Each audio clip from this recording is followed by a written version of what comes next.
యేసుక్రీస్తు నామములో ఆహ్, ప్రియమైన బిడ్డలందరికీ కూడా నేను శుభములు తెలియజేస్తున్నాను. మీరు క్రమం తప్పకుండా ప్రతి వారం ఈ బైబిల్ స్టడీలో పాల్గొంటున్నందులకై మిమ్మల్ని అందరినీ కూడా అభినందిస్తున్నాను. మరి అలాగే మీరు బైబిల్ స్టడీకొచ్చేటప్పుడు మీ బైబిల్‌తో పాటు ఒక నోట్‌బుక్, ఒక పెన్ గూడా రెడీ జేసి పెట్టుకోండి. వీలైన వాళ్ళందరూ కూడా మీ వీడియోస్ ఆన్ చేయండి.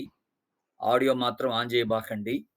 వీడియో మాత్రం ఆన్ చేస్తే కాస్త మిమ్మల్ని చూసుకుంటా మాట్లాడటానికి వీలుకరంగా ఉంటది. అలాగే ఈ రోజున క్రొత్తగా ఎవరైనా జాయిన్ అవుతున్నట్లయితే వారికి ప్రత్యేకమైన ఆహ్వానాన్ని ఇస్తున్నాను. క్రొత్తగా ఈ బైబిల్ స్టడీలో ఈరోజు జాయిన్ అవుతున్న వారికి ప్రత్యేకమైన ఆహ్వానం ఇస్తున్నాను. అలాగే దేవుని బిడ్డలారా నేనేమనుకుంటున్నానంటే మనకి నెక్స్ట్ మంత్ డిసెంబర్ నెల క్రిస్మస్ మాసం అది. కనుక ఒకవేళ మొదటి వారం డిసెంబర్ మొదటి వారం వరకు మనం బైబిల్ స్టడీ కలిగి ఉండి, ఆ తదుపరి మళ్ళీ క్రిస్మస్ అయ్యేంత వరకు బైబిల్ స్టడీ ఆఫ్ చేస్తే మంచిదేమో అని అనుకుంటున్నాను. మీరు ప్రార్థన చేయండి, ఆలోచన చేయండి. నాకు తర్వాత చెప్పండి.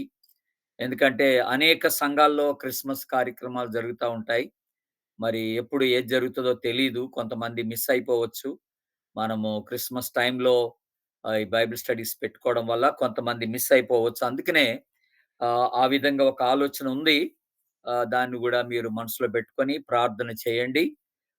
నేను గూడా ఈ ఆర్గనైజర్స్‌తో మాట్లాడి తగిన నిర్ణయాలు మేము తీసుకొని మళ్ళీ మీకు ఇన్ఫార్మ్ చేయడానికి ప్రయత్నం చేస్తాం. తదుపరి మనం దాదాపుగా క్రొత్త నిబంధన చివరికొచ్చేసాం. ఇంకొక్క పుస్తకమే ఉంది కొత్త నిబంధనలో మనకి. ప్రకటన గ్రంథం ఒకటే ఉంది. క్రొత్త నిబంధనలో మనం ధ్యానించటానికి. అలాగే పాత నిబంధనలో ఒక 4, 5 పుస్తకాలు ఇంకా మిగిలున్నాయి. అవి గూడా మనం ధ్యానం చేస్తాం. ఈ రోజున మరి దేవుని చిత్త ప్రకారంగా మనము నహూము గ్రంథం మనం చూడబోతున్నాం. బైబిల్స్ ఉన్నవారు పేజ్ నంబర్ 768. పేజ్ నంబర్ 768 తీయండి. నహూము గ్రంథం. ఇది చాలా చిన్న పుస్తకమే. ఒకవేళ మీరు జాగ్రత్తగా చదివితే 47 వచనాలున్నాయి. 47 వచనాలు. ఒక 20 నిమిషాల్లో మొత్తం అయిపోవచ్చు. మీరు జాగ్రత్తగా నిదానంగా చదివితే ఒక 20 నిమిషాల్లో ఈ పుస్తకం అంతా చదివేయొచ్చు. 3 అధ్యాయాలు మాత్రమే ఉన్నాయి. 47 వచనాలు మాత్రమే ఉన్నాయి. కనుక ఇది చాలా సులభంగా చదువుకునేటువంటి ఒక పుస్తకం. కాకపోతే చదువుతుండగా దాన్ని ఎలాగ డివైడ్ చేయాలనేది మీకు కొన్నిసార్లు తెలియకపోవచ్చు. దాన్ని మనం ఈ రాత్రి వివరణ చూస్తాం. మొదటి వచనంలోనే ఒక మాట రాయబడి ఉంది ఏంటంటే, నినివేను గూర్చిన దేవోక్తి అని. నినివేను గూర్చిన దేవోక్తి అని ఉంది. అంటే ఎంటైర్ బుక్ అంతా కూడా, ఈ పుస్తకం అంతా కూడా నినివేను గురించినటువంటి దర్శనం లేకపోతే శాపం, నినివే యొక్క నాశనాన్ని గురించి నహూము ప్రవక్త ద్వారా దేవుడు మాట్లాడుతున్నట్టుగా ఉందన్నమాట ఈ పుస్తకం అంతా కూడా. అంతా నినివే గురించే మాట్లాడుతా ఉంటాడు. మీరు ఇంకో విషయం కూడా గమనించాలి. అదేంటనంటే, ఈ నినివే నాశనము అని అన్నప్పుడు ఒకసారి మన యోనా గ్రంథాన్ని స్టడీ చేసేటప్పుడు దేవుడు యోనాని నినివే పట్టణానికే ఎళ్ళమంటాడు. అప్పుడు ఆయన వెళ్ళకుండా ప్రారంభంలో తర్షీషుకు బయలుదేరుతాడు. ఆ తదుపరి దేవుడు మళ్ళీ అతని పాఠం నేర్పించి మళ్ళీ నినివే పట్టణానికి తీసుకొనొస్తాడు. అప్పుడు యోనా నినివే పట్టణంలో ప్రకటన చేసినప్పుడు అందరూ పశ్చాత్తాపడతారు. ఇంక్లూడింగ్ రాజుగారితో పాటు. అందరూ పశ్చాత్తాపపడి, అందరూ ఉపవాసం ఉండి, జంతువులంతా ఉపవాసం ఉండి, దేవుని సన్నిధిలో వాళ్ళు పాపాలు ఒప్పేసుకొని ప్రాధేయపడి ప్రార్థన చేస్తే దేవుడు వాళ్ళందరినీ క్షమించేస్తాడు. ఆ నినివే పట్టణస్థులందరినీ క్షమించేస్తాడు. ఇప్పుడు కాంటెక్స్ట్ ఏంటంటే, ఎందుకిప్పుడు నాశనం? ఈ నినివే పట్టణానికి ఎందుకు నాశనం ప్రకటిస్తున్నాడు అనే మాట మనం వచ్చినప్పుడు, ఆ యోనా టైంలో ఏదైతే జరిగిందో అప్పటికిని ఇప్పుడు ఈ నహూము యొక్క ప్రవక్త ఈ నినివే పట్టణానికి వెళ్తున్నటువంటి టైంకి మధ్య కాలం దాదాపుగా ఒక 100 సంవత్సరాలు గడిచిపోయినాయి అన్నమాట. అది మీరు తెలుసుకోవాలి. ఒక 100 సంవత్సరాలు గడిచిపోయినాయి. ఈ 100 సంవత్సరాల కాలంలో ఈ నినివే పట్టణస్థులు మళ్ళీ వెనకం చేశారన్నమాట. మళ్ళీ తొట్రిల్లిపోయారు. విశ్వాసం నుండి పడిపోయారు. ఆ దేవుని యొక్క భయభక్తుల నుండి తొట్రిల్లిపోయారు. అలాగా పడిపోయినటువంటి జనాంగానికి ఇప్పుడు దేవుడు ఏం చేస్తున్నాడంటే తీర్పు ప్రకటిస్తున్నట్టుగా ఉందన్నమాట. ఈ నినివే పట్టణస్థులకు తీర్పు ప్రకటిస్తున్నట్టుగా ఉంది దేవుని బిడ్డ. కనుక ఎలాంటి ఒక తీర్పు ప్రకటన చేశాడో అవన్నీ కూడా నేను మీకు వివరిస్తాను. ఇప్పుడు కొద్ది నిమిషాల్లో ఇవన్నీ కూడా మనం ఈ గ్రంథంలో నుండే చూస్తాం. అయితే అంశమేంటి? ఈ యొక్క పుస్తకానికి ఇవ్వబడిన అంశం ఏంటనంటే థీమ్ అంటున్నాం గదా! థీమ్ ఏంటనంటే నీనెవే నీనెవే యొక్క నాశనము అని రాసుకో. నీనెవే యొక్క నాశనం. ద డూమ్ ఆఫ్ నినెవే అనే మాట. ఇంగ్లీష్‌లో ద డూమ్ ఆఫ్ నినివే అంటారు. నీనెవే యొక్క నాశనం. ఇంకా చాలా ఆదరణకరమైనటువంటి మాట మనకి కనపడుతున్న మాట ఏంటనంటే, మీరు గూడా గమనిస్తారు తర్వాత, దేవుడు ప్రతి దేశాన్ని తుదకు తీర్పు తీరుస్తాడనే మాట మనం ఈ యొక్క గ్రంథం ద్వారా మనం తెలుసుకోవచ్చు దేవుని బిడ్డలారా. దీంట్లో కొన్ని మూలమైనటువంటి వాక్యాలున్నాయి. వచనాలు. కీ వర్సెస్ అంటాం మనం. అవి రాసుకోండి. మూల వచనాలు. మొదటి అధ్యాయం 7వ వచనం. అదొకటి మూల వచనంగా మీరు రాసుకోండి. మొదటి అధ్యాయం 7వ వచనం. అలాగే మొదటి అధ్యాయం 14, 15 వచనాలు రాసుకోండి. First chapter 14 and 15. ఆ తర్వాత సెకండ్ చాప్టర్ రెండవ అధ్యాయం 13వ వచనం. ఆ తర్వాత థర్డ్ చాప్టర్ లాస్ట్ వర్స్ 19వ వచనం. మూడో అధ్యాయం 19వ వచనం. ఇవి ప్రధానమైనటువంటి మూలవాక్యాలు. ఈ యొక్క గ్రంథంలో మనం గమనించాల్సిన మూలవాక్యాలు. మరికొన్ని వాక్యాలు గూడా మనం ధ్యానం చేసేటప్పుడు మీకు జ్ఞాపకం చేస్తాను. ఆ తర్వాత 3 అధ్యాయాలు ఉన్నాయి. ఈ 3 అధ్యాయాలు మనం ఒకవేళ విభజన చేస్తే, డివైడ్ చేస్తే ఎలా చేయొచ్చు ఈ 3 అధ్యాయాలు అనుకుంటే, మొదటి అధ్యాయం అంతా కూడాను దేవుని యొక్క శక్తి, దేవుని యొక్క శీలం. The power of God and the character of God అనే మాట చూస్తాం మనం. దేవుని యొక్క శక్తి, అలాగే దేవుని యొక్క శీలము. ఈ 2 అంశాలు మొదటి అధ్యాయంలో చాలా స్పష్టంగా మనం చూడగలం దేవుని బిడ్డలారా. ఇక 2, 3 అధ్యాయాలు. ఆ రెండిటిని మనం కలిపి చూడాల్సి ఉంటది. ఆ 2, 3 అధ్యాయాలు ఏం మాట్లాడుతుందంటే ద జడ్జ్‌మెంట్ ఆఫ్ గాడ్. దేవుని యొక్క తీర్పు అనేది మనం చూస్తాం. దేవుని యొక్క తీర్పు. ఈ 2 ప్రధానమైనటువంటి అంశాల క్రింద మనం ఈ పుస్తకాన్ని విభజించొచ్చనమాట. అంతే. మొదటి అధ్యాయం ఒక భాగం అయితే 2, 3 అధ్యాయాలు మరొక భాగంగా మనం చూస్తాం. మొదటి అధ్యాయంలో దేవుని శక్తి, దేవుని శీలమైతే రెండవ అధ్యాయంలో మనకి 2, 3 అధ్యాయాలు ద జడ్జ్‌మెంట్ ఆఫ్ గాడ్ అనేది మనం జ్ఞాపకం చేసుకోవాలి. ఇప్పుడు నినివే అనంగానే మీకేం గుర్తు రావాలనంటే ఇది అష్షూరునకు ఇది క్యాపిటల్ సిటీ అన్నమాట. ముఖ్య పట్టణం. అష్షూరునకు ముఖ్య పట్టణం. The capital city of Assyria అని అంటాం మనం. నినివే. ఎందుకు ఈ మాట మనం ఇక్కడ జ్ఞాపకం చేసుకోవాలంటే అష్షూరీయులు చాలా క్రూరమైన వాళ్ళు. ఇంతకుముందు కూడా మనం యోనా గ్రంథం చదివేటప్పుడు మీకు జ్ఞాపకం చేశాం. అష్షూరీయులు చాలా క్రూరమైన వాళ్ళు. చాలా బలవంతులు. వాళ్ళ కోటలు పెద్దవి. నినివే పట్టణం కూడా చాలా బలిష్టమైనటువంటి కోట కలిగిన పట్టణం. ఒక 100 అడుగులు ఎత్తు కలిగినటువంటి గోడలు ఈ నినివే పట్టణం చుట్టూ ఉంటాయన్నమాట. ఎవడంత ఈజీగా ఆ నినివే పట్టణంలోనికి ప్రవేశించలేడు. ఆ నినివే పట్టణస్థుల యొక్క ఆ పట్టణం యొక్క యోధులు, సోల్జర్స్ అంటున్నాం మనం. వాళ్ళు కూడా ఎంతో బలమైనటువంటి వారు. వాళ్ళు కూడా ఎంతో ప్రావీణ్యత కలిగినటువంటి వారుగా మనకు కనపడుతున్నారు. కనుక ఈ నినివే జనరల్‌గా అష్షూరీయులందరూ కూడా వాళ్ళ పట్టణాలన్నీ కూడా బహు బలమైనవిగా బైబిల్ చెప్తా ఉంది. ఆ అష్షూరీయుల మీదకి అంత ఈజీగా ఎవరు కూడా యుద్ధం చేసి గెలవలేరన్నమాట. వాళ్ళ మీదకి యుద్ధానికని ఎళ్లి ఎవరు అంత ఈజీ గెలవలేరు. ఎందుకంటే ఈ అష్షూరీయులు బబులోను మీద జయాన్ని సంపాదించిన వాళ్ళు. ఐగుప్తు మీద జయాన్ని సంపాదించిన వాళ్ళు.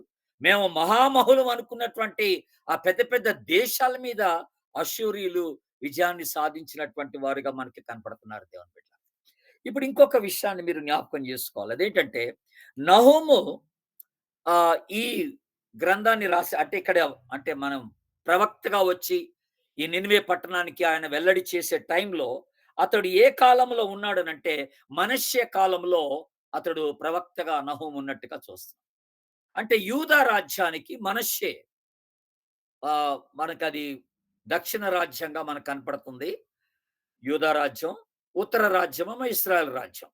కనుక యూదా రాజ్యానికి మనష్షే రాజుగా ఉన్నప్పుడు ఆ టైంలో ఆహ్, ఈ నహూము ప్రవక్తగా వాళ్ళ దగ్గర పనిచేసినట్టుగా మనం చూస్తున్నాం. మీరొక మాట మీరు జ్ఞాపకం చేసుకోవాల్సిన మాట ఏంటనంటే, యూదా దేశాన్ని అష్షూరీయులు ఆక్రమించినటువంటి ఒక సందర్భం మీకు గుర్తు చేస్తాను. రెండవ దినవృత్తాంతముల గ్రంథం రాసుకోండి. చూస్తే కూడా చూడండి. రెండవ దినవృత్తాంతముల గ్రంథం 33వ అధ్యాయం.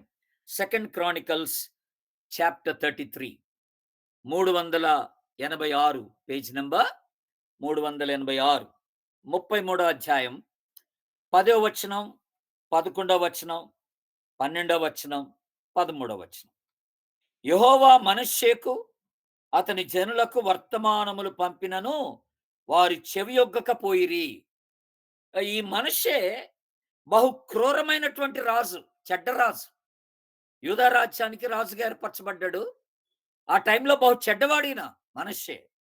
అదే ఇక్కడ రాస్తా ఉన్నారనమాట. కాబట్టి యెహోవా అష్షూరు రాజు యొక్క సైన్యాధిపతులను వారి మీదికి రప్పించెను అని ఉంది. చూసారా? ఎందుకు ఈ మనష్షే యూదా రాజ్యానికి రాజుగా ఉన్నప్పుడు దేవుడు అష్షూరీయులని వీళ్ళ మీదకి పంపించాడంటే ఆ రాజుగారి యొక్క దుష్ట క్రియల్ని బట్టనమాట. దేశమంతా పాడు చేసి పడేశాడనమాట. పాడు చేసిన కారణాన అష్షూరు రాజు యొక్క సైన్యాధిపతులను దేవుడు అతని మీదకి రప్పించాడట. మనష్షే తప్పించుకొని పోకుండా వారు అతన్ని పట్టుకొని గొలుసులతో బంధించి అతని బబులోనుకు తీసుకొని పోయిరి. అతడు శ్రమలో ఉన్నప్పుడు తన దేవుడైన యెహోవాను బతిమాలుకొని తన పితరుల దేవుని సన్నిధి తను తాను బహుగా తగ్గించుకొని ఆ ఆయనకు మొరలిడగా ఆయన అతని విన్నపములను ఆలకించి యెరూషలేము అతని రాజ్యంలోనికి అతన్ని తిరిగి తీసుకొని వచ్చినప్పుడు యెహోవా దేవుడై ఉన్నాడని మనష్షే తెలుసుకొనెను. ఇది ఒక చిన్న ఇన్ఫర్మేషన్ మీకు. ఎందుకంటే అష్షూరీయులు ఎలాంటి వారు, ఎందుకు అష్షూరీయుల దేవుడు తన ప్రజల మీదకి పంపాడు అనంటే ఇగో ఇది ఒక కారణం అన్నమాట. మనష్షే యొక్క ఏలుబడి సరిగా లేనందున ఇది జరిగినట్టుగా మనకి జ్ఞాపకం చేస్తున్నాను. చూడండి ఇక్కడ 33 అధ్యాయంలో ఉన్నారు కదా మీరు. మొదటి వచనం చూడండి. మనష్షే ఏలన ఆరంభించినప్పుడు 12 ఏళ్ల వాడు. అతడు 55 సంవత్సరాలు ఏలెను. అతడు ఇశ్రాయేలు ఎదుట నుండి యెహోవా వెళ్ళగొట్టిన అన్యజనులు చేసినటువంటి హేయక్రియలను అనుసరించి యెహోవా దృష్టికి చెడు నడత నడిచెను. ఇతడు తన తండ్రి అయిన హిజ్కియా పడగొట్టిన ఉన్నత స్థలములను తిరిగి కట్టించి బయలుదేవతలను బలిపీఠములను నిలిపి దేవతా స్తంభములను చేయించి ఆకాశ నక్షత్రాలన్నిటిని పూజించి కొలిచెను. నిజమైనటువంటి దేవుణ్ణి మర్చిపోయి, సృష్టికర్త అయిన దేవుణ్ణి మర్చిపోయి సృష్టిని ఆరాధించటం ఇతడు ప్రారంభించినట్టుగా మనకు కనపడతా ఉంది దేవుని బిడ్డలారా. కనుక ఇక్కడ ది ఎంట్రీ అష్షూరీయుల యొక్క ప్రవేశం అనేది ఎందుకు జరిగిందనేది నేను మీకు ఇక్కడ జ్ఞాపకం చేస్తూ వస్తున్నాను. అలాగే మీరు వెనక్కి రండి. రెండవ రాసుల గ్రంథానికి రండి దయచేసి. వెనక్కి రండి. రెండవ రాసుల గ్రంథం 17వ అధ్యాయం. 17వ అధ్యాయం 5, 6, 7, 8 వరకు మీరు రాసుకోండి అక్కడ. ఇక్కడ కూడా అష్షూరు రాజు దేశమంతటి మీదకి షోమ్రోను మీదకొచ్చి 3 సంవత్సరములు షోమ్రోనును ముట్టడించెను. హోషేయ ఏలుబడిలో 9వ సంవత్సరం అష్షూరు రాజు షోమ్రోను పట్టణం పట్టుకొనెను. ఆ తర్వాత మళ్ళీ మీరు పోతే ఆ తర్వాత వాక్యాలు చదివితే అక్కడ ఐగుప్తు రాజైన ఫరో బలమును క్రింద నుండి ఇవన్నీ కూడా మనం చూస్తాం. అక్కడ 7, 8 వచనాలు కూడా మీరు రాసుకొని పెట్టుకోండి. అక్కడ కూడా ఈ అష్షూరీయులు ఐగుప్తీయుల మీదకి, షోమ్రోన్ మీదకి, సమరయ మీదకి వాళ్ళు వెళ్ళినట్టుగా మనకి జ్ఞాపకం చేయబడతా ఉంది. అష్షూరీయులందరూ కూడాను. అట్లాగే 18థ్ అధ్యాయం మళ్ళొక్క మాట మీరు రాసుకోండి. 18థ్ అధ్యాయం 13వ వచనం ఒకటి రాసుకోండి. అష్షూరు రాజైన సన్హెరీబు యూదా దేశమందున్న ప్రాకారము గల పట్టణములన్నిటి మీదకి వచ్చి వాటిని పట్టుకొనెను. యూదా రాజ్యంలో ఉన్న పట్టణాలన్నిటిని స్వాధీనం చేసుకున్నాడట. ఈ అష్షూరు రాజు వచ్చి స్వాధీనం చేసుకో వీళ్ళ మీద ఎవరు గెలవలేరని మనకి తెలియచేయబడతా ఉంది బైబిల్‌లో. అట్లాగే చివరిగా ఇంకొక మాట ఈ అష్షూరు రాజు గురించి ఒక మాట అండి. 19థ్ అధ్యాయం ఇది రెండవ రాజులు 2 కింగ్స్ చాప్టర్ 19 19థ్ అధ్యాయం 36 అండ్ 37 వర్సెస్. అష్షూరు రాజైన సన్హెరీబు తిరిగిపోయి నినివే పట్టణమునకు వచ్చి నివసించిన తర్వాత అతడు నిస్రోకను తన దేవత మందిరమును మొక్కుచుండగా అతని కుమారులైన అద్రమెలకును షరెజెరుకును ఖడ్గముతో అతన్ని చంపి అరాతు దేశంలో తప్పించుకొని పోయిరి. అప్పుడు అతని కుమారుడైన ఎసనరోదు అతనికి మారుగా రాసాయను. ఇక్కడ ఏ రీతిగా ఇతడు నినివే పట్టణమునకు వచ్చినప్పుడు ఇక్కడ అష్షూరు రాజు చంపబడ్డాడో ఇక్కడ మనకి జ్ఞాపకం చేయబడతా ఉంది దేవుని బిడ్డలారా. కనుక ఇది ఒక చిన్న బ్యాక్‌గ్రౌండ్ ఇన్ఫర్మేషన్‌గా మీరు రాసుకోవాల్సినటువంటి ఒక ఇన్ఫర్మేషన్. అష్షూరీయులు చాలా బలమైనటువంటి వారు. ఈ నహుము అన్నటువంటి మాటకు అర్థం ఏంటనంటే ఆదరణ, కంఫర్ట్ అని అంటాం. లేదా కౌన్సిల్ అనే మాట, కన్సోల్ అనే మాట, కౌన్సిల్ కాదు కన్సోల్ అనే మాట, ఆదరణ అనే మాట. నహూం అంటే ఆదరణ. ఇతడు ఎల్కోష్ అనేటువంటి ఒక గ్రామానికి చెందినవాడు. నహూం ఎల్కోష్ అంటారు. ఇది యాక్చువల్‌గా ఎక్కడ ఉన్నదనేది ఎవరికి సరిగా తెలీదు. కపెర్నహూం దగ్గర అంటారు గానీ పూర్తిగా వివరాలు తెలీదు. ఈ గ్రామం యొక్క వివరాలు. ఇంగ్లీష్‌లో మనం ఈ పుస్తకాన్ని ధ్యానం చేయడానికి ముందుగా 2 మాటలు మీకు చెప్పాలి. ఇంగ్లీష్‌లో ఒక సేయింగ్ ఉందండి. ఒక సామెత. అదేంటంటే justice delayed is justice denied అని అంటారు. అంటే న్యాయం ఆలస్యమైతే న్యాయం నిరాకరించబడ్డట్టే అని. న్యాయం ఆలస్యమైతే న్యాయము నిరాకరించబడినట్టే అని అర్థం అన్నమాట. అంటే న్యాయము నిర్ణీత సమయానికి అది జరగకపోతే, అది అందించకపోతే అసలు న్యాయం అందించినట్టే లెక్క. న్యాయం జరగనట్టే లెక్క అన్నమాట. టైం టైమ్‌లీగా న్యాయం జరగాలి. ఇప్పుడు మన కోర్టులున్నాయి గదా! ఆశ్చర్యం ఏంటంటే, ఈ రోజున అంటే ఈ సంవత్సరం 2025 సంవత్సరం జూలై కల్లా మన భారతదేశంలో ఉన్న కోర్ట్స్ అన్నిట్లో 5,00,00,000 కేసులు పెండింగ్ ఉన్నాయంట. న్యాయం జరగలేదన్నమాట. 5,00,00,000 కేసులు పెండింగ్ ఉన్నాయట. చిన్న కోర్ట్‌లలో 4,00,00,000 కంటే ఎక్కువ ఉన్నాయంట కేసులు. హైకోర్ట్‌లో 63,00,000 కేసులు. సుప్రీం కోర్ట్‌లో 86,000 కేసులు పెండింగ్ ఉన్నాయట. కొన్ని కేసులైతే 30 సంవత్సరాల నుంచి పెండింగ్‌లో ఉన్నాయట వెయిటింగ్. 30 సంవత్సరాలు అంటే అర్థం ఏంటి ఇక్కడ? న్యాయము నిర్ణీత సమయానికి జరగకపోతే అసలు న్యాయం జరిగినట్టే లెక్కన్నమాట. న్యాయం జరిగినట్టే లెక్కని మనకు తెలుసు. అయితే ఈ యొక్క సామెతని ఈ నహూము గ్రంథము ద్వారా దేవుడు కొట్టేసినట్టుగా ఉంది ఈ సామెత. ఎందుకంటే ఎప్పుడైతే ఈ నినివే పట్టణస్థులు దేవుణ్ణి మర్చిపోయారో ఈ 100 సంవత్సరాల కాలంలో, యోనా వచ్చి ప్రకటన చేసిన తర్వాత 100 సంవత్సరాలు గడిచిపోయినాయి. ఈ 100 సంవత్సరాల కాలంలో వారు దేవునికి విరోధులైపోయారు, అవిధేయులైపోయారు. మళ్ళీ చెడు నడవడం మొదలెట్టేశారు. దేవునికి దూరస్తులైపోయారు. దేవుడు చాలా బాధపడ్డాడు. అయితే దేవుడు ఇంకా ఎందుకు వాళ్ళ మీదకి శిక్ష తీసుకురాలేదు? ఈ 100 సంవత్సరాలు దేవుడు ఎందుకు ఆగాడు అనేది ఒక పెద్ద ప్రశ్న. అంటే దేవుడు న్యాయం చేయలేదేంటి? ఈ 100 సంవత్సరాలు ఎందుకు మౌనంగా ఉన్నాడంటే, ఆయన మౌనము చాతకంతనం కాదండి. ఆయన మౌనము మర్చిపోవడం అనేది కాదండి. మనం జ్ఞాపకం చేసుకోవాల్సింది. గుర్తుపెట్టుకోవాల్సింది అది. అందుకనే ఈ పుస్తకం నహూం ద్వారా మనకి తెలియచేయబడుతున్నటువంటి ఒక విషయం ఏంటంటే, న్యాయము ఆలస్యమైతే న్యాయము తృణీకరించబడినట్లు, నిరాకరించబడినట్లు కాదబ్బాయ్ అని దేవుడు జ్ఞాపకం చేస్తున్నాడు. దేవుడు తప్పనిసరిగా ఒక దేశానికి ఇవ్వవలసినటువంటి తీర్పు తీరుస్తాడు. డెఫినిట్‌గా తీరుస్తాడన్నమాట. ఇప్పుడు నహూము ద్వారా నినివే పట్టణస్థులకు ఒక ఒక సందేశము దేవుడిస్తున్నాడు. ఈ సందేశం ఏంటనంటే, ఇది హెచ్చరిక గాదు. మారండి అనే హెచ్చరిక గాదు. మీరు దేవుని దగ్గరకొచ్చి పశ్చాత్తాపపడండని హెచ్చరిక. ఇది వాళ్ళ మారు మనసు గురించినటువంటి ఒక విన్నపం గాదిది. మార్పు కొరకైనటువంటి ఆహ్వానం గాదిది. ఇది ఈ యొక్క నహూము ద్వారా వచ్చినటువంటి సందేశం ఏంటనంటే, ఇది దేవుని యొక్క తీర్పు అనే మాట మనం జ్ఞాపకం చేసుకోవాలి. It's God's judgement. దేవుని యొక్క తీర్పు వచ్చిందన్నమాట ఇప్పుడు వీళ్ళకి డైరెక్ట్‌గా. ఇక వీళ్ళకి దేవుడు అవకాశం ఇవ్వడం లేదు. యోనా టైంలో అవకాశం ఇచ్చినట్టుగా యోనా వెళ్లి ప్రసంగం చేసినప్పుడు అక్కడ ప్రకటన చేసినప్పుడు ఎలాగైతే వాళ్ళందరూ పశ్చాత్తాపపడ్డారో, దేవుడు క్షమించాడో, అలాంటి క్షమాపణ ఇప్పుడు వీళ్ళకి ఇవ్వడానికి దేవుడు ఇష్టపడలేదన్నమాట. నినివే పట్టణస్థులకి ఇవ్వడం. నినివే యోధులు బహుబలమైనటువంటి వారు, అందరిని భయపెట్టేసేవారు వాళ్ళు. ఈ పట్టణాల మీదకి ఎవడు చొచ్చుకొని వెళ్ళలేడు. నేను చెప్పాను ఆల్రెడీ. వీళ్ళ ఆస్తి అనంతం. విస్తారమైన ఆస్తి కలిగినటువంటి వాళ్ళు. వీళ్ళ గురించి మనం ఈ నినివే పట్టణస్థుల గురించి మాట్లాడదలుచుకుంటే, ఇది అష్షూరీయులకు ముఖ్య పట్టణం అన్నాను గదా! 3 ప్రాముఖ్యమైన సంగతులు ఈ నినివే పట్టణాన్ని గురించి మనం జ్ఞాపకం చేసుకోవాలి. క్రూరత్వానికి అది మూలం. అహంకారానికి మూలం. రక్తంలో మునిగినటువంటి రాజ్యం అది. ఈ 3 మాటలు. Cruelty, arrogance, blood soaked empire అనే మాట మనం జ్ఞాపకం చేసుకోవాలి. క్రూరత్వం, అహంకారం, రక్తంలో మునిగినటువంటి రాజ్యంగా కనపడతా ఉంది. ఇప్పుడు దేవుడు నహూము ద్వారా ఈ నినివే పట్టణాన్ని దర్శిస్తున్నాడు. మళ్ళీ సందేశం ఇస్తున్నాడు. Time up. నీ టైం అయిపోయిందిరా బాబు అంటున్నాడు దేవుడు.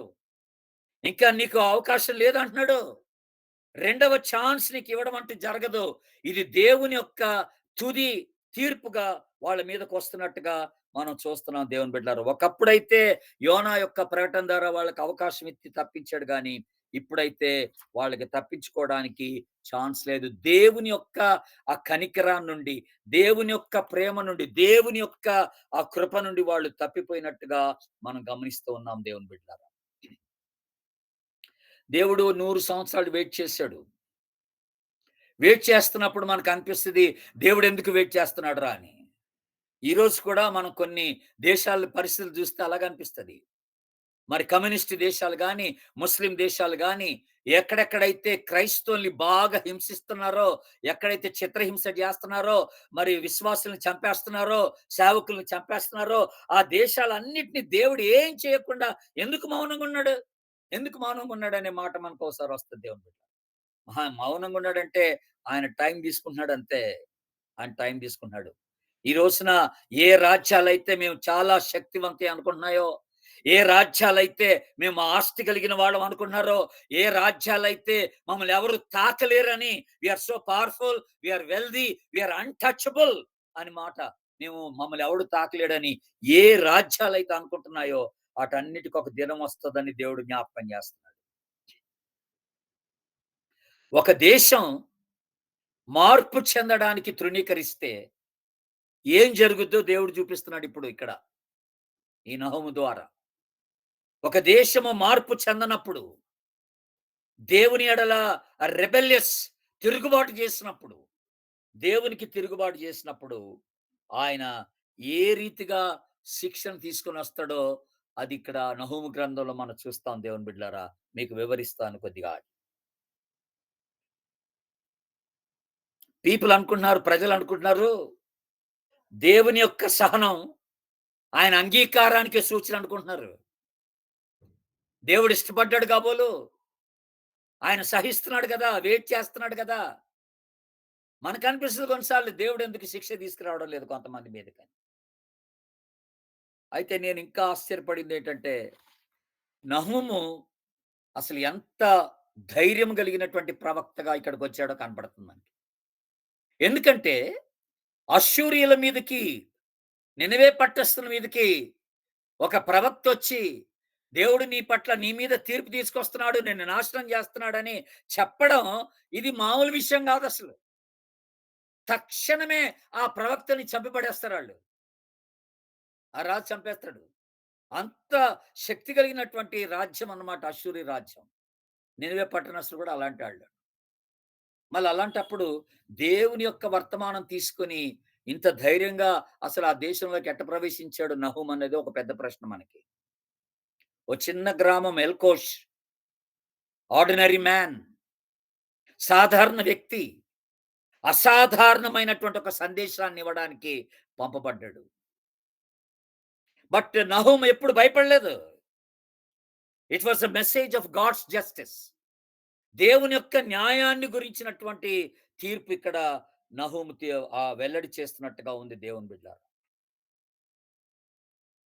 ఇప్పుడు నహూం కాలం అంటే 100 సంవత్సరాల క్రితం నినివే పట్టణం ఎలాగుందో ఇప్పుడు అలాగ లేదు. యోనా వెళ్ళినప్పుడు నినివే పట్టణం ఎలాగున్నారో ఇప్పుడు వాళ్ళు అలాగ లేరట.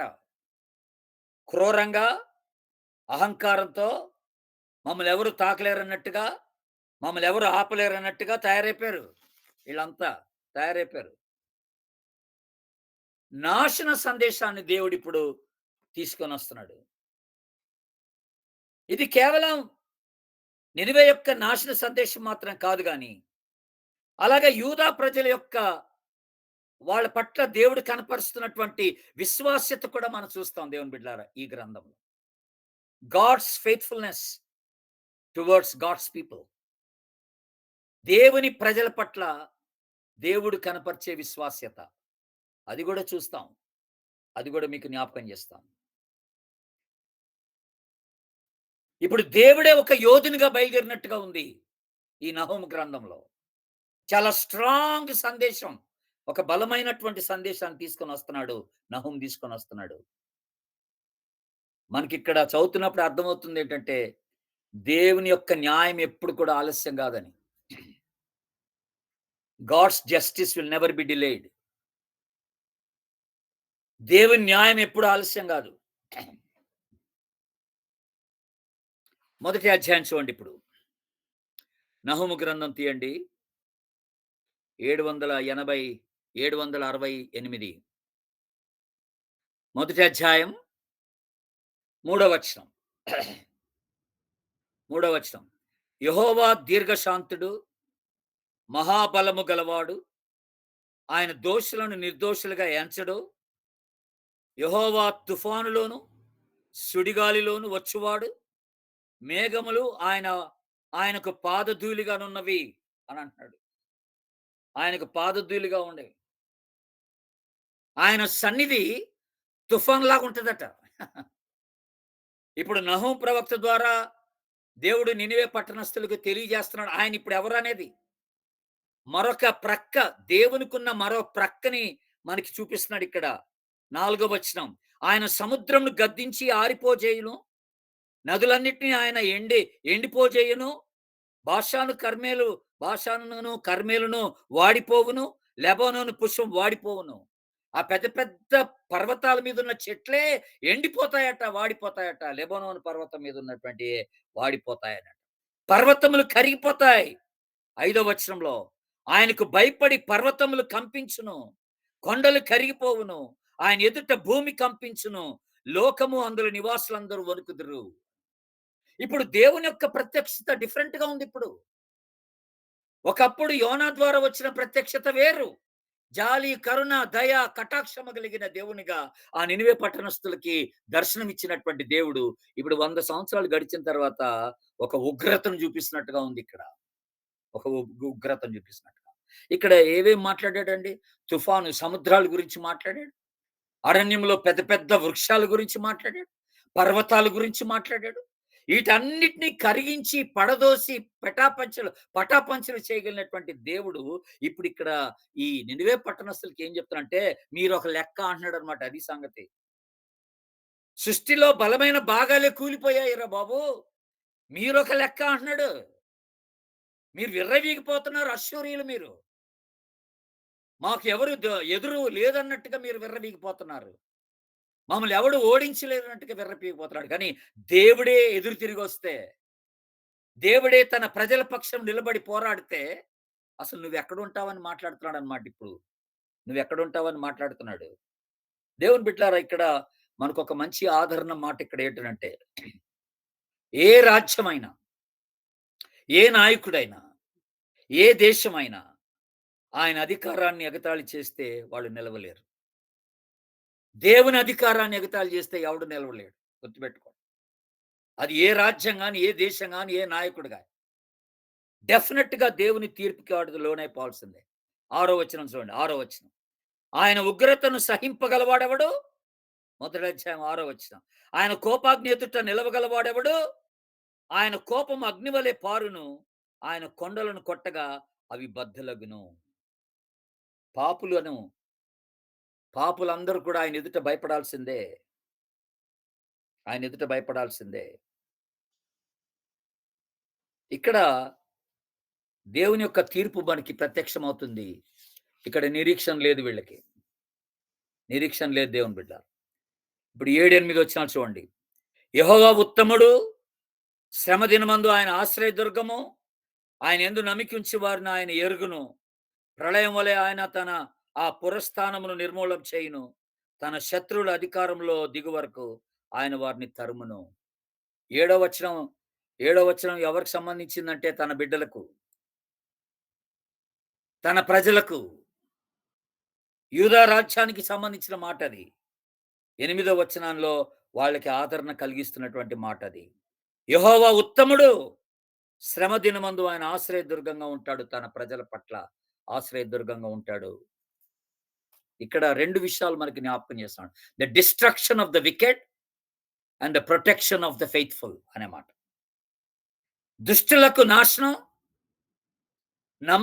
నమ్మకంగా విశ్వాసం ఉంచి జీవించే వారికి దేవుని యొక్క భద్రత ఎలాగుందో జ్ఞాపకం చేస్తున్నాడు. మీరిక్కడ నహూము గ్రంథంలో ఏదైనా పేపర్ పెట్టుకోండి, ఒక పెన్ పెట్టుకోండి. ఒకసారి మీరు ప్రకటన గ్రంథానికి రండి దయచేసి. ప్రకటన గ్రంథం 6వ అధ్యాయం.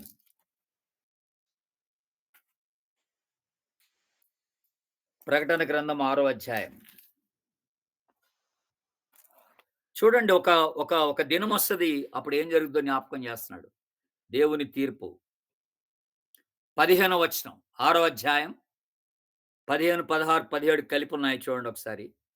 భూరాసులను, ఘనులను, సహస్రాధిపతులను, ధనికులను, బలిష్ఠులను, ప్రతి దాసుడును, ప్రతి స్వతంత్రుడును, కొండ గుహలను, బండ సందులను దాక్కొని సింహాసనాసీనుడైన వాని యొక్కయు, గొర్రెపిల్ల యొక్కయు ఉగ్రత మహాదినము వచ్చెను.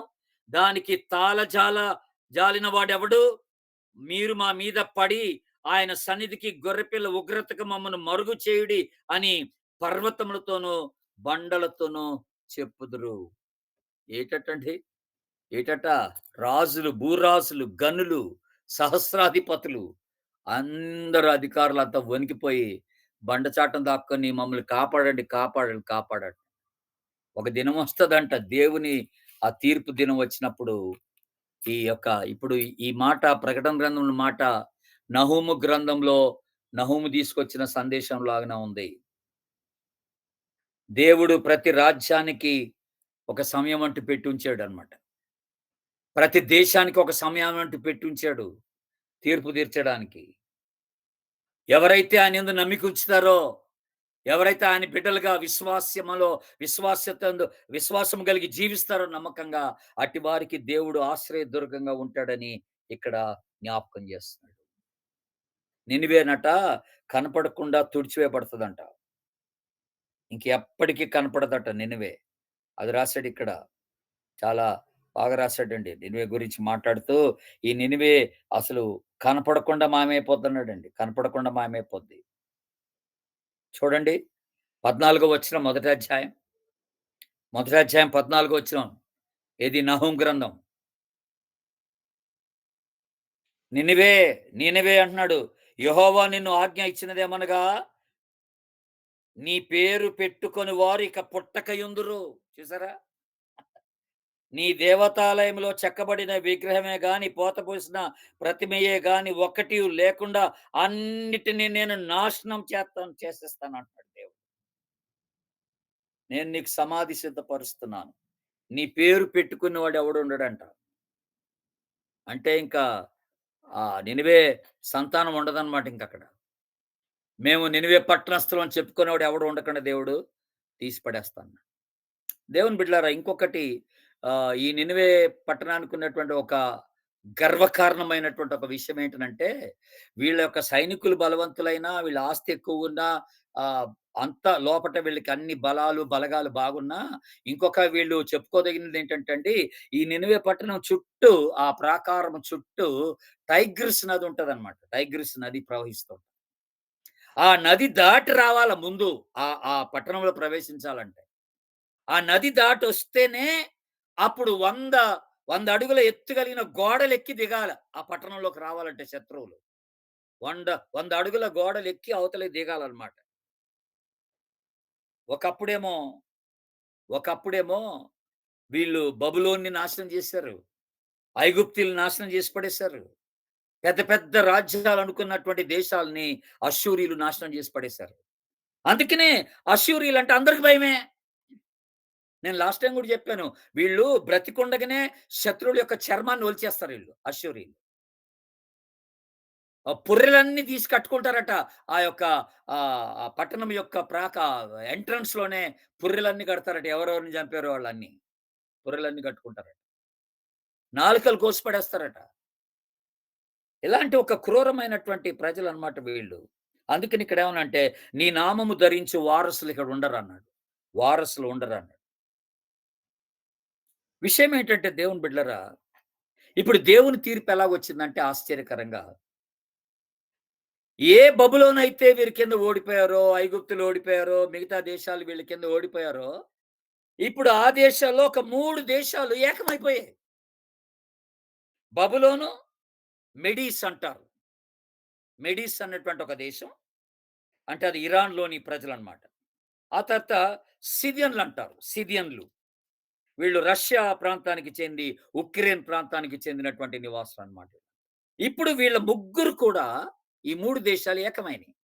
ఏకమై ఇప్పుడు నినివే యొక్క నాశనాన్ని గురించి వీళ్ళు ఆలోచన చేస్తున్నారు. దొమ్మిగా నినివే మీద పడాలని వాళ్ళు ప్రయత్నాలు చేస్తున్నారు. చూడండి ఇక్కడ రెండవ అధ్యాయం 6వ వచనానికి రండి. రెండవ అధ్యాయం 6వ వచనం. నదుల దగ్గరనున్న గుమ్మములు తెరవబడుచున్నవి. నగరు పడిపోవచ్చున్నది. ఇక్కడ మీరు ఆలోచన చేసారా? ఇక్కడ ప్రభువు ఏం చేస్తున్నాడో తెలుసండి? ఏ శత్రువులైతే ఓడిపోయారో, ఆ శత్రువులకి మళ్ళీ బలమిచ్చాడు దేవుడిప్పుడు. ఏ రాజ్యాలను వీడు ఓడగొట్టారో, ఆ రాజ్యాలకి బలమిచ్చి, ఆ రాజ్యాలని ఈ అష్షూరీయుల మీదకి, నినివే పట్టణస్థుల మీదకి పంపిస్తున్నాడు. పంపించి వాళ్ళ ద్వారానే వీళ్ళకి అపజయాన్ని కలగజేయడానికి దేవుడు ట్రై చేస్తున్నాడు. తర్వాత ఏ నైగ్రిస్ నదైతే ఏ టైగ్రిస్ నదైతే వీళ్ళకి ఆదరణ అంటే గొప్ప బలముగా, అండగా ఉందని వీరు అనుకుంటున్నారో, ఆ నదే పొరలి ఆ గోడలను తెంచుకొని ఆ యొక్క నినివే పట్టణంలోకి వచ్చేసిందట. వచ్చి ఆ నీళ్లు ప్రవహించి లోపటికి తన్నుకొని నగరంలోనికి వచ్చేసినట్ట దేవుని బిడ్డలారా. ఆ పెద్ద పెద్ద గోడలు కూలిపోయినట్ట దేవుని బిడ్డలారా. గోడలు కూలిపోయినట్ట. అమ్మా కొంచెం మీరు ఆడియోని ఆఫ్ చేయండి. ఆడియో ఆఫ్ చేయండి. లోతా గారు, లోతా గారు ఆడియో ఆఫ్ చేయండి. Hello! Explain Lotha. Hello! Hello! Hello! Explain Lotha. Kindly kindly kindly mute your mobile. బాబు ఆహ్, హోస్ట్ ఎవరైనా ఉంటే మ్యూట్ చేయండి ఆయన. ఆ తర్వాత రెండవ అధ్యాయం 8వ వచనం చూడండి. కట్టబడినప్పటి నుండి నినివే పట్టణము నీటి కలువలుగా ఉండెను. దాని జనులు పారిపోచున్నారు. నిలువుడు నిలువుడని పిలిచినను తిరిగి చూచువాడు ఒకడును లేడు. చూసారా దేవుని బిడ్డలారా? చూసారా దేవుని బిడ్డలారా? ఇప్పుడు ఏ స్థితికొచ్చిందంట నినివే పట్టణం పారిపోతున్నారట. యోధులు పరిగెత్తి ఎళ్ళిపోతున్నారట. ఈ 3 దేశాల వాళ్ళు ఏకమై నినివే పట్టణం మీదకొచ్చి అందరిని చంపి పడేస్తున్నారు. ఓ ప్రక్క నది పొర్లి ఆ చుట్టూ వీళ్ళని కాపాడాలి, కాపాడుతుందనుకున్న నదే ఆ టైగ్రిస్ నది పొర్లి లోపలికొచ్చేసింది. గోడలు తెంచుకొని లోపలికొచ్చేసింది. ఒకప్పుడు ఇతర దేశాలు నాశనం చేసినటువంటి వీళ్ళు, ఇప్పుడు కనికరం కొరకు పరిగెత్తిపోతున్నారు. మొరపెడుతున్నారు దేవుని బిడ్డలారా. 9వ వచనం చూడండి. 2వ అధ్యాయం 9వ వచనం. వెండి కొల్ల పెట్టుడి, బంగారును కొల్లపెట్టుడి. అది సకల విధమైన విచిత్రములకు ఉపకరణంతో నిండి ఉన్నదని లెక్కలేక ఉన్నవి. చూసారా దేవుని బిడ్డలారా? ఇవన్నీ జనుల హృదయం కరిగిపోవచ్చున్నది. మోకాళ్ళు వణుకుచున్నవి. అందరి నడుములు బహుగా నొచ్చుచున్నవి. అందరి ముఖములు తెల్లబోయినవి అని అన్నాడు. చూసారా దేవుని బిడ్డలారా? ఇది hello, hello sister Lotha, sister Lotha, hello, hello sister Lotha, హెచ్‌బెని Lotha, hello sister Lotha, hello, excuse me, hello, hello sister Lotha, mute your device please. Mute your device. బాబు విజయ్, హోస్ట్‌గా ఉన్నవారు మ్యూట్ చేయొచ్చు నాయన. అది మ్యూట్ చేయండి. ఎవరు హోస్ట్ ఉన్నారో దాన్ని మ్యూట్ చేయొచ్చు. 제가 나 전부 보조조 acknowledge 달라지고 나 보조 남부 세서 너만 받아. 바로 그다음이야. ఇలా ఆయన బొమ్మన మచ్చలేసారు మా అన్న హలో లోత, హలో లోత, ఆయన మడని బొమ్మ ఓయ్ కన్నా సైజ్ లా లోతదని హెచ్‌బెని Lotha, kindly mute your device. You are talking loudly, kindly mute. Yeah, thank you. Thank you. ఇప్పుడు ఇతర దేశాలని నాశనం చేసినటువంటి నినవే ఇప్పుడు పరిగెత్తిపోతుందట దేవుని బిడ్డ. ఈ 2వ అధ్యాయంలో దేవుని తీర్పు అలా వచ్చేసింది. నది పొర్లు వచ్చేసినాయి. తర్వాత వీళ్ళంతా పరిగెత్తి వెళ్ళిపోతున్నారు. మమ్మల్ని కాపాడమంటున్నారు. వీళ్ళకి ఎక్కడ దిక్కు లేని పరిస్థితి దేవుడు వీళ్ళకి రప్పించినట్టుగా కనపడతా ఉంది దేవుని బిడ్డలారా. ఈరోజు కూడా మనం గుర్తుపెట్టుకోవాల్సిన విషయం ఏంటంటే, ఏ దేశాలైతే మాకు తిరుగులేదు అనుకుంటున్నారో, ఏ రాజ్యాలైతే తిరుగులేవు అనుకుంటారో, అది దేవుని ఎదుట ఏది పెద్దది కాదండి. దేవుడు అనుకుంటే ఎలాంటి రాజ్యాన్నైనా కూలగొట్టగలడు. అది మనం తెలుసుకున్నాం. చూడండి, లాస్ట్‌లో ఒక మాట ఇక్కడ రాయబడి ఉంది. 3వ అధ్యాయం, ఇది నహూము 19వ వచనంలో. నీకు తగిలిన దెబ్బ బహు చెడ్డది. నీ గాయమునకు చికిత్స ఎవడును చేయజాలడు. జనులందరూ ఎడతెగక నీ చేత హింస నొందిరి. నిన్ను గూర్చిన వార్త వినువారందరూ నీ విషయమై చప్పట్లు కొట్టుదురు. చూసారా? ప్రజలట నినివే నాశనం చూసి వాళ్ళు సంతోషపడతారట.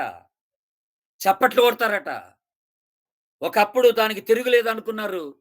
కానీ ఇప్పుడు అదే సిగ్గుపడి, భయపడి పారిపోతా ఉంటే ప్రజలందరూ చూసి చప్పట్లు కొడతారంట. అంటే దీని అర్థం ఏంటండి? దేవుడు మర్చిపోలేదు. ఆయన న్యాయం ఆలస్యమైందేమో గానీ, న్యాయం జరగకుండా లేదు.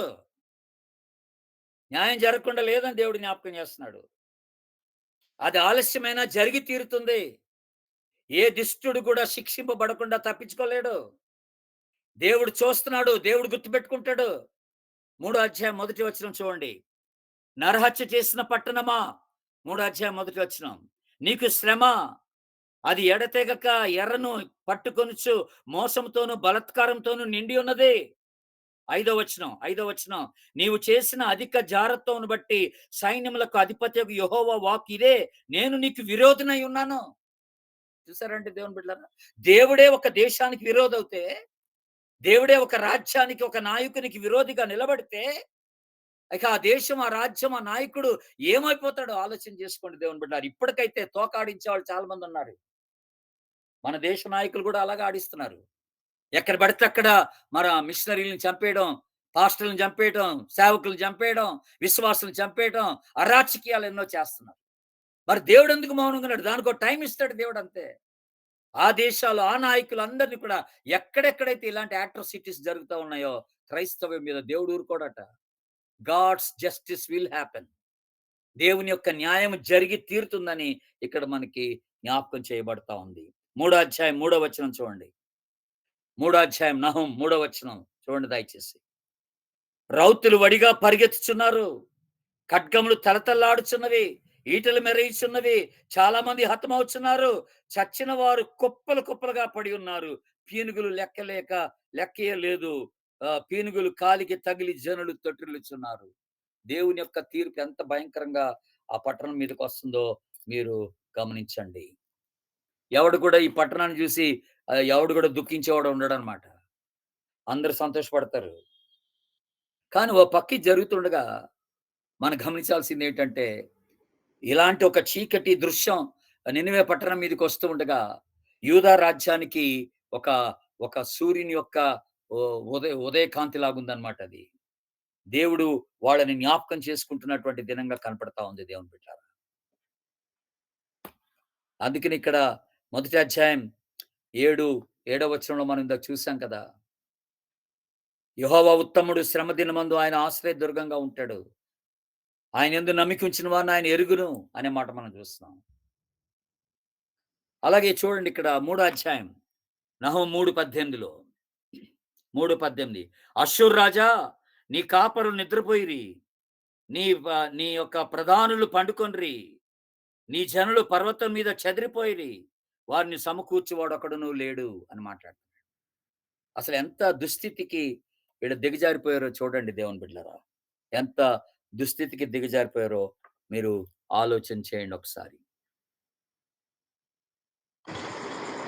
ఏటట ఇప్పుడు దేవుని ప్రజలకు సమాధానం. మొదటి అధ్యాయం 15వ వచనం.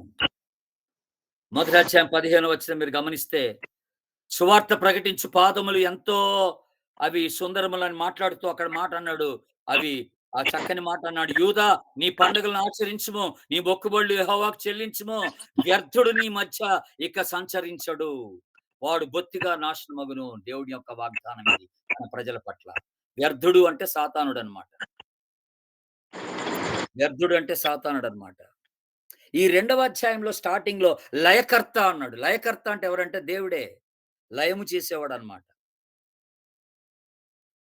చూసారా? కనుక దేవుని యొక్క తీర్పు అలాగ ఎంటర్ అయిపోయిందనమాట. ఈ యొక్క ఆహ్, ఆహ్, ఆహ్, నినివే పట్టణంలోనికి దేవుని తీర్పు ఎంటర్ అయిపోయింది. కనుక 2, 3 అధ్యాయాలన్నీ కూడా ఏ రీతిగా నినివేకి నాశనాన్ని దేవుడు కలుగజేశాడో అది మనకు వివరిస్తూ ఉన్నాడు. దేవుని రాజ్యం ఒక్కటే నిలబడతది. No empire will last forever. ఏ రాజ్యము కూడా నిలవనేరదన్నాడు. అందుకనే దానియేలు గ్రంథంలో కూడా బ్యూటిఫుల్‌గా అక్కడ ఒక మాట రాస్తాడు. మనం చూసుకున్నట్లయితే చూడండి ఒకసారి దానియేలు గ్రంథం 6వ అధ్యాయంలో అక్కడ దానియేలు ద్వారా అక్కడ జ్ఞాపకం చేసినటువంటి ఒక చక్కని రాజుగారే మాట్లాడతాడు. ఈ మాటలని దర్యావేషు మాట్లాడతాడు. ఈ ఈ ఈ యొక్క దేవుని గురించి మాట్లాడతాడు. The book of Daniel 738 page number 6వ అధ్యాయం 27, 28 నా సముఖమున నియమించినదేమనగా నా రాజ్యములోని సకల ప్రభుత్వముల యందు నిండు నివాసులు దానియేలు యొక్క దేవునికి భయపడుచు ఆయన సముఖమున వణుకుచుండవలెను. ఆయనే జీవం గల దేవుడు. ఆయన యుగయుగములు ఉండువాడు. ఆయన రాజ్యము నాశనం కానేరదు. ఆయన ఆధిపత్యము తుదమట్టుకొండును. ఆయన విడిపించువాడు, రక్షించువాడు, పరమందును భూమి మీదను సూచక్రియలు ఆశ్చర్యకారం చేయువాడు. ఆయన సింహముల నోటి నుండి దానియేలుని రక్షించినవాడు. దేవుని యొక్క రాజ్యము తుదమట్టుకుండును అని చెప్పడానికి దేవుడు ఈ చక్కని మాట ఇక్కడ ఒకటి మనకి జ్ఞాపకం చేసినట్టుగా ఉంది దేవుని బిడ్డలారా. తుదకు అష్షూరీయుల మీదకి దేవుడిచ్చినటువంటి ప్రవచనం ఏంటో చూద్దాం. చూడండి యెషయా గ్రంథం తీయండి ఒకసారి. యెషయా గ్రంథం 10వ అధ్యాయం. యెషయా గ్రంథం 10వ అధ్యాయం. ఆ తీర్పు వాళ్ళ మీదకి ఎలాగొచ్చిందో అష్షూరీయుల మీదకి అంటే నినివే పట్టణస్థం. అది నినివే ముఖ్య పట్టణం గదా! 5వ వచనం 10వ అధ్యాయం 5వ వచనం నుండి 12వ వచనం వరకు రాసుకోండి. 5 నుండి 12 వరకు రాసి పెట్టుకోండి అలాగా. అష్షూరీయులకు శ్రమ అన్నాడు. ఇక ఆ తర్వాత అష్షూరీయులకి ఏమేమి జరుగుద్దో అవన్నీ కూడా 12వ వచనం వరకు కూడా రాసి పెట్టాడు. నేను ఇప్పుడు చదవడానికి నాకు టైం లేదు. ఇప్పుడు మళ్ళొకసారి ప్రకటన గ్రంథం 19వ అధ్యాయంకి రండి. లాస్ట్‌లో ఒక మాట చూపిస్తాను. ప్రకటన గ్రంథం 19వ అధ్యాయం. 19వ అధ్యాయం 11, 12 వచనాలు. ప్రకటన గ్రంథం 19వ అధ్యాయం 11, 12 వచనాలు. మరియు పరలోకం తెరవబడి ఉంట చూచితిని. అప్పుడు ఇదిగో తెల్ల గుర్రం ఒకటి కనపడెను. దాని మీద కూర్చుండువాడు నమ్మకమైన వాడు, సత్యవంతుడును, ఆయన నామం గలవాడు. ఆయన నీతిని బట్టి విమర్శ చేయొచ్చు, యుద్ధము జరిగించుచున్నాడు. ఇక్కడ మాట విన్నారా మీరు? నీతిని బట్టి విమర్శ చేయుచున్నాడు అనే మాట మనకు జ్ఞాపకం వస్తుంది. God will judge in righteousness. God will judge in justice. న్యాయమును బట్టి తీర్పు తీరుస్తాడు ఆయన. కనుక మనం అనుకున్నటువంటి ఆ సామెత ఇక్కడ పనిచేయలేదు. Justice delayed is justice denied అనేది కాదు.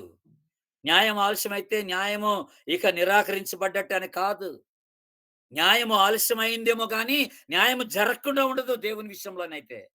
దేవుడు డెఫినెట్‌గా ఒక్కొక్క దేశానికి న్యాయం తీర్చి పెడతాడు.